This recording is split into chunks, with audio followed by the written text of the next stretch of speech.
Hello nerds, I've got a fun one today. So BiomeManager has a new update and it adds variations to biomes. And it's got a whole bunch of use cases, but basically it allows you to change biomes on the client side instead of the server side. So what does that mean? Let's change this forest biome. Let's say we want to make it a desert. If we wanted to do that previously, we would have to go biome menu forest, and we'd have to change all of these settings to match the desert, and it would take forever, it'd be terrible. So now we can add a variation on the forest, and we can set it to all worlds with the star, and let's set it to desert. So now when we leave and rejoin, everything's going to look like a desert. But it's a trick. It's a gimmick. If I go biome editor and I come over here to a different biome and re-enter, you can see it's still a forest. But if I press F3 and we look in the top left, I'm actually in a desert. So the server thinks I'm in a forest and the client thinks I'm in a desert. And we can use this trick for a bunch of cool things.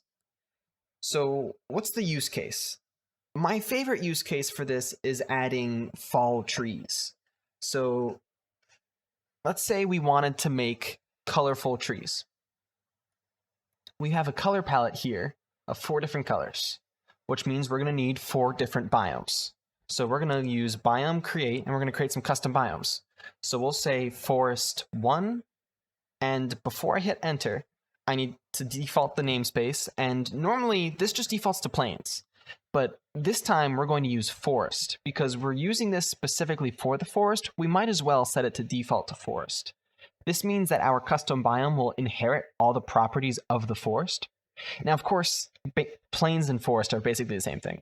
But if this was a jungle or a desert, this would be a lot more important because the colors don't match up. All right, so forest 1, and we're going to do the same thing for forest 2, forest 3, and 4. Okay, let's leave and rejoin since we just created a custom biome. We need to refresh our client. So we need to now change the colors to be pretty.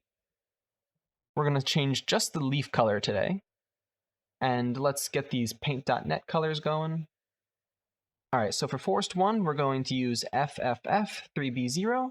For forest 2, we're going to use E09F3E.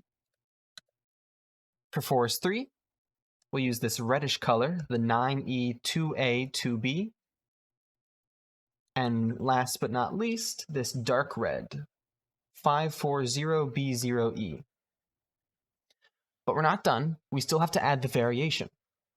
So we're going to use biome variation, and we are using the forest biome.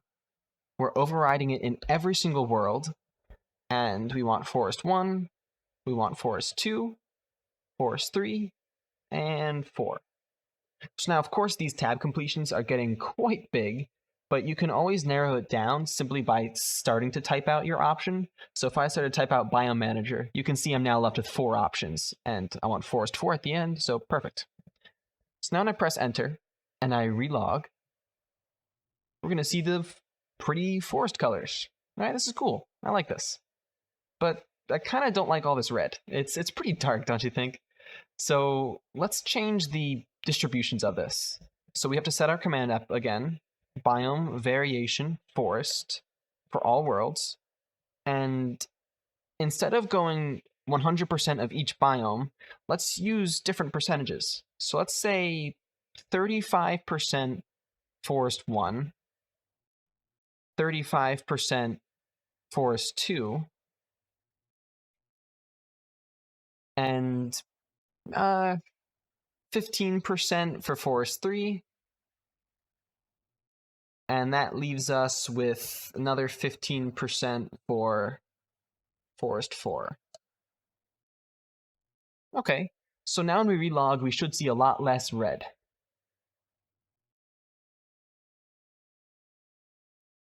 Now there's still a good bit of red, but I think it's a lot more balanced now, because these reds can get pretty dark. All right, before I move on to the next topic, I should note that if you turn up biome blending, it can ruin the effect. So the default biome blending setting 5.5 looks really good, but if you were to max this out, it kind of just blends everything together. So you have to be careful on which biome blending you use. All right, but let's reset that back to default, 5.5. And let's go on to our most requested feature, per world biomes.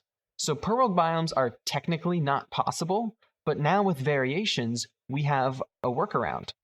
So if I go into Nether here, I've set up a little forest biome, and you can see that it already uses our custom colors from the autumn. But let's say I don't want to do this. Let's say instead I want it to be a mushroom biome. So all I have to do is biome variation forest. Since this is a forest biome, I just filled it in the Nether. And now instead of overriding for all worlds, we're going to override for the Nether. And this will allow us to only change the biome in the Nether. So let's use the mushroom fields.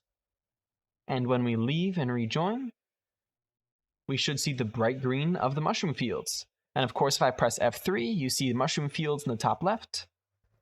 And if I go back to the overworld, you can see that the forest here is still using the colors.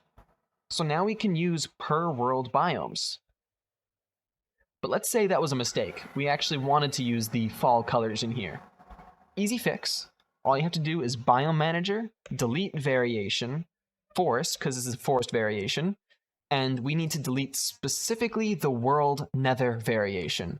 If I were to try the world end, you can see that there's no variations for it. But there's a variation for the nether, so if we leave and rejoin, you can see our trees are back to our autumn variations. And if we go back, perfect.